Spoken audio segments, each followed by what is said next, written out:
I've got some important information if you're planning to visit Washington, D.C. this winter.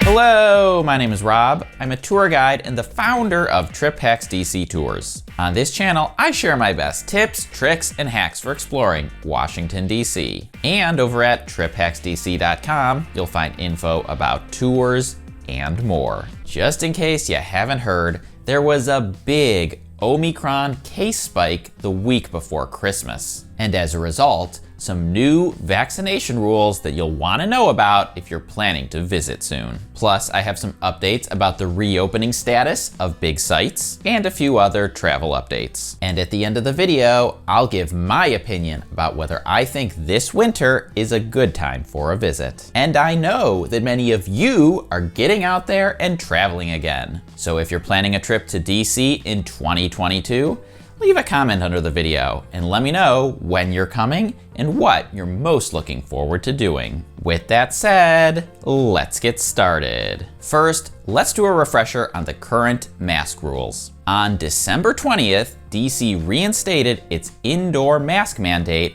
as a response to the uptick in Omicron cases. So basically, anywhere that you go that's indoors, you'll need to bring your mask. That includes your hotel, museums, and stores, and transportation like metro, buses, and Uber. The new recommendation is for N95 or KN95 masks. I just picked up a package of these KN95 masks for myself for when I'm riding the metro or indoors for extended periods of time, like at the museums. And I'll put a link in the description to where I got them. Not an affiliate link or anything like that. Just me trying to be helpful. The mask mandate is in effect through January 31st, but could always be extended, so plan to bring those masks in any case. The other big news is that DC announced a new vaccine entry requirement for anyone visiting the following places: indoor food and drink establishments, such as restaurants,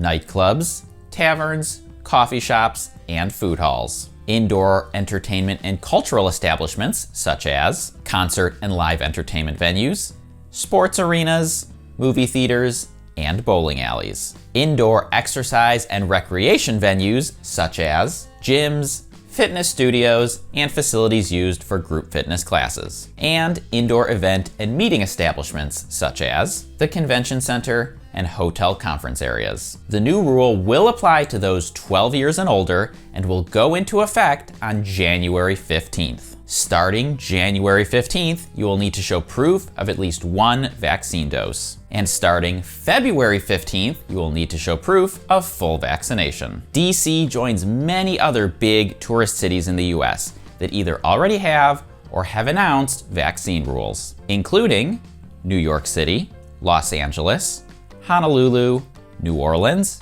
Boston, Chicago, and others. For your proof, you have a few options. You can show your original CDC card, a copy of your CDC card, a photo on your phone of your CDC card, or a COVID-19 verification app like VaxYes or Clear. For now, this applies to those ages 12 and up. That could change in the future, so make sure you're subscribed to this channel and following Trip Hacks DC on social media so you can keep up with any changes. Remember that this goes into effect citywide on January 15th, but individual businesses have been allowed to create their own rules for months now, and many have. So it's not a bad idea to prepare your card or digital card or set up one of those apps, even if you're going to be here before January 15th. Now, I really don't want you to stress out too much about this. New York City was the first city to do this back in the summer,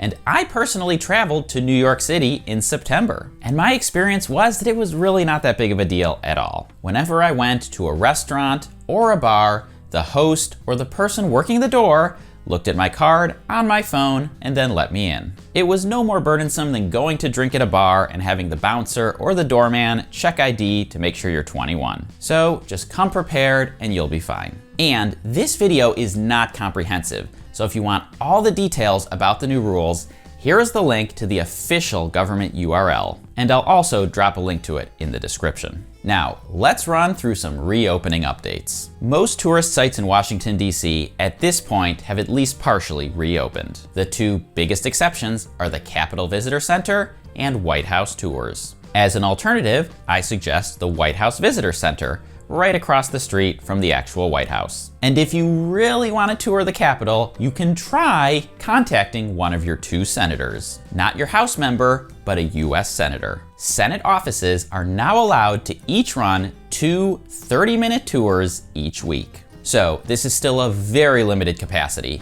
and I wouldn't necessarily expect you'll be able to get in on one of these. But if you really want to do it, ask. Really, the worst they can do is say no. As of right now, Smithsonian museums are not open daily. Only the Udvar Hazy Center, National Zoo, and Outdoor Gardens are open every day. For all of the other museums, make sure to head over to the website si.edu/visit to see which dates they're open. In fact, it's not a bad idea to check hours no matter where you're going. Earlier this month, Smithsonian had to close down several of their smaller museums when a large number of their staff tested positive for COVID. So, at least in the near future, check and then double check and then be ready to call an audible if you need to. And now for a few final thoughts. Do I think this winter is a good time to visit Washington, D.C.? This is kind of a tough one. January and February are historically the two slowest months of the year,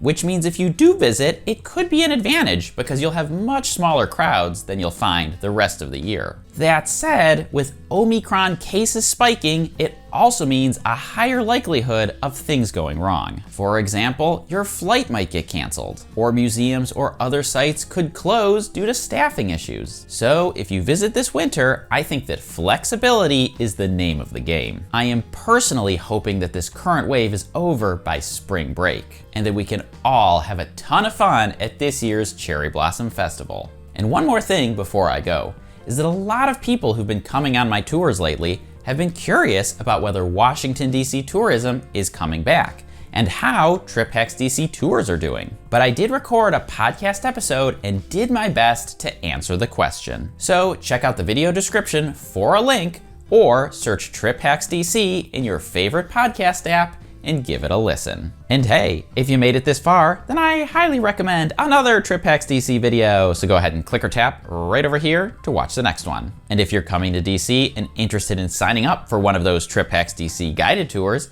you can click or tap on the Capitol Dome on the left side of my head. That'll send you right over to triphacksdc.com where you can see all of the tours that we offer. Enjoy your trip!